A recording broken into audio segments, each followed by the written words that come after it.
Hello and welcome to another modelling video. This is Alan from the McConnor Man at YouTube with another armour tank build. This time with wheels, the BTR-60P by ICM. I saw this at a swap and sell earlier on the year, and as soon as a customer picked it up and put it down at the table next to my salt mines, I grabbed it immediately and almost started working on it as soon as I got home.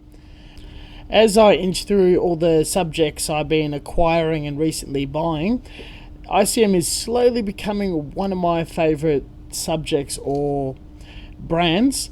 Everything comes in 3 sets of runners, black tyres, all the parts, and 2 hull pieces which were created using sliding moulds. Very good integrity, just pretty much slapping all the bits and pieces together.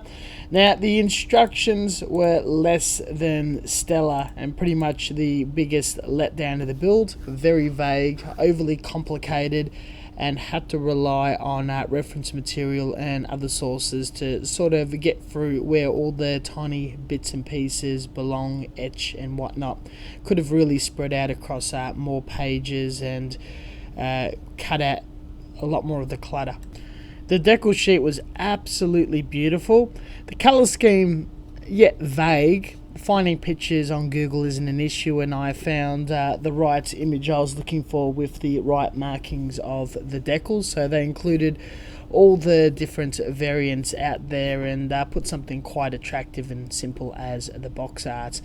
The first issue I did have with the build is a lot of the parts are really thin. I had one of those single-sided nippers, the really fine ones like God Hands or Mishima Tamiya. They did an excellent job. Normal nippers may butcher and have a terrible time with the kit.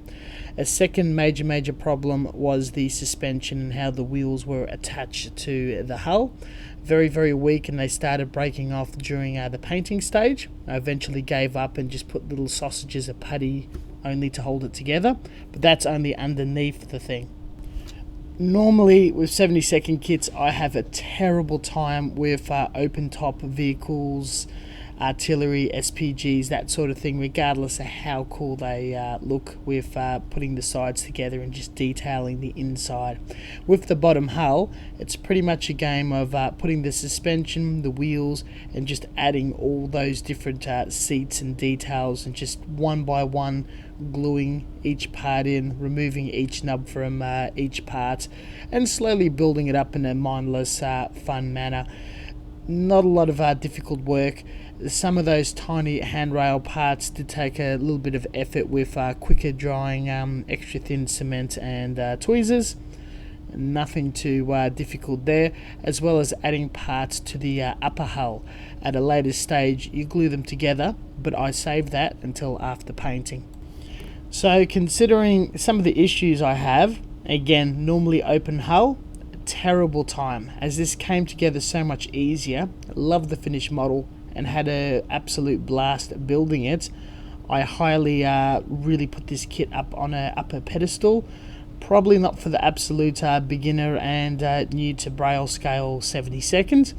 For those with a few kits under your belt, it's definitely a challenge for the next step up. You will be rewarded with very lovely interior detail. You can go absolute crazy with extra scratch building, seat belts, little figures inside, dioramas, wet dioramas. The possibility to go really far with this kit is absolutely endless. Though if you're looking for a quick mental build and slapping it together and slapping some paint on in the shortest period of time like I did, it also fulfills that. I feel that it's got a range from the beginner intermediate all the way to the far extremes. Visually wise, the proportions just feel absolutely spot on without being too much of an expert on its details and what it's like in person. Had troubles finding photos and references of the interior without looking too far from the first few pages of Google search results. I assume digging further would find the proper detail, colouring, all that sort of stuff. There's that much detail and grills and bits and pieces even underneath. There's quite a bit to paint, shadow, detail, wash, weather and whatnot. we'll talk about the process I've done with that. Another thing you may notice in this work in progress, I put white blobs on the bottom of it. There were some sink marks countering the detail on the internals. It's just easy as covering it in putty and sanding it back. Also, I was advised online that there's ample resin parts including wheels for it.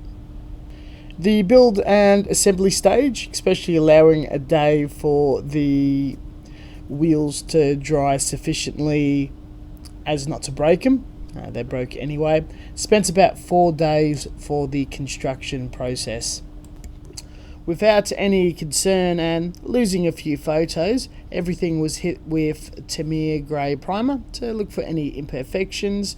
Half on one side dried, half on the other on some corrugated cardboard, followed by the same process utilising Guano to oxidise red as an undercoat. Pulling out some colours, not too sure if completely historically correct or not, though I've got a feeling that the Mr. Paint one is. Slowly shaded the whole thing in green, and with an airbrush, tuning it and getting a nice fine line, lightly picking up the points of camouflage. Was not too concerned with shading, though I would add further definition through the application of a sludge wash, black, sand, brown, a few different colours, followed by pigment weathering.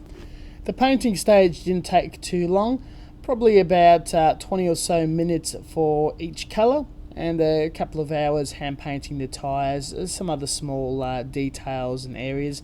Colour guide wasn't too bad in that aspect. Throw on the decals, a little future floor just in those little areas. The sludge washes, each layer had to go on their individual day. These were just 10-20 minute stints here and there. This is where the project kind of dragged on for about a month or so. Between clear coats and washes, I also picked up some areas, little bits of detail and whatnot with MIG pigment and pigment fixative to stick it in those right little areas. Then using makeup pencils, a dark red, black, silver, and highlighting corners, tapping the silver pencil, getting some nice scratches or paint chips. Each layer of weathering was flattened with SMS lacquer clear flat. After a couple of washes, the hull and top piece were glued together with PVA glue. Further weathering to make sure that the right colours were building up in the edges and seam. With all of that said and done, it finished with a concluded build. Very, very satisfied how it came out. Probably one of my better ones, though by far with the issues underneath it. Absolute dreadful. The top of it's the nice bit. So definitely not competition worthy, would not pick up scrutiny, but just something to flash around online. A quick build and a video definitely served its purpose and definitely had quite a bit of fun with it. After this, an SPG and previously an Imperial Japanese tank, I do have armour burning in my blood at the moment, so I got a few simple builds on the go. Might do a resin. The time it's taking to finish these are a lot longer, as I'm going for the freehand camouflage and the extra layer of weathering. I'm glad reviewing them with older builds. They seem to be in the decline of somewhat improving, though some of the challenging builds are showing very obvious scars of poor building and finish. In the hope of continuing building, improvement will occur, and that goes with everybody else that are modelling, building, sharing, posting and all of that. I suppose the earlier videos would be very cringe-worthy. All said and done, really happy to see multiple weathering methods and good decals on top of each other with the correct use of clear products. God, it's taken me years to figure that whole process out. Thank you very much for watching. As always, until next time, stay tuned for further content. Remember, in between enamel uses of weathering and lacquer or acrylic top coats, Allow the maximum amount of drying time to prevent frosting or anything being ruined. If you've got 10 tanks laying on the table, each getting a little treatment and a blast from the airbrush, so be it. Catch you guys next time, and stay tuned for further content, videos, tanks, Gundams, tutorials, reviews, and the whole lot. See you later.